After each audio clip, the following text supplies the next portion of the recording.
এই দেশটাকে আপনি আমেরিকার কাছে, চীনের কাছে, রাশিয়ার কাছে, ভারতের কাছে নিরাপত্তা চেয়ে জীবনেও পাবেন না। নিরাপত্তা শুধুমাত্র দিতে পারে আমাদেরকে গণেশ, দুর্গা। কে? আরে ভাই, অন্য ধর্মের যারা আছে তারা নাই বলুক যে হ্যাঁ আমাদের নিরাপত্তা আমাদের গণেশে দেবে, আমাদের দুর্গায় দেবে, সরস্বতী দেবে দিক। আমরা যারা 92-93 ভাগ মুসলমান, বলেন আমাদেরকে নিরাপত্তা একমাত্র দিতে পারে কে?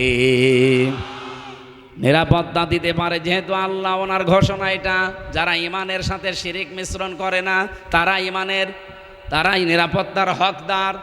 এই জন্য আমরা বাংলাদেশকে শিরিক মুক্ত করতে চাই। এদেশে একটা প্রকাশ্য শিরিক চলছে, সকল ক্ষমতার উৎস জনগণ, এটা একটা শিরিক। কি কথা বলছেন না কেন? আন্নাল কুওয়াতা লিল্লাহি জামিআ, ক্ষমতার উৎসকে, এটাকে যারা না মেনে বলেন ক্ষমতার উৎস জনগণ, আপনি কিন্তু শিরিক করলেন। আর শিরিক করলে মানুষটা মুশরিক হয়ে যায়। এক কথা বলছেন না কেন?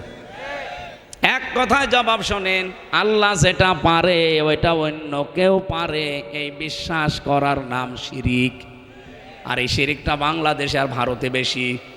আমি বিশ্বের বহু দেশে ঘুরেছি, কোনো দেশে এই শিরিকটা পাইনি। এই দেশে সবচাইতে বেশি এটা পাওয়া যাচ্ছে। আল্লাহ যেটা পারে ওইটা অন্য কেউ পারে। বলেন বলেন, যদি কেউ মনে করেন যে না পারে, তাহলে আপনি শিরিক করে ফেলেছেন অলরেডি।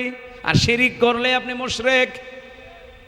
সব গুনাহ আল্লাহ মাফ করে দেবে, কোরআনে জানিয়েছেন, কিন্তু শিরিকের গুনাহ মাফ হবে না।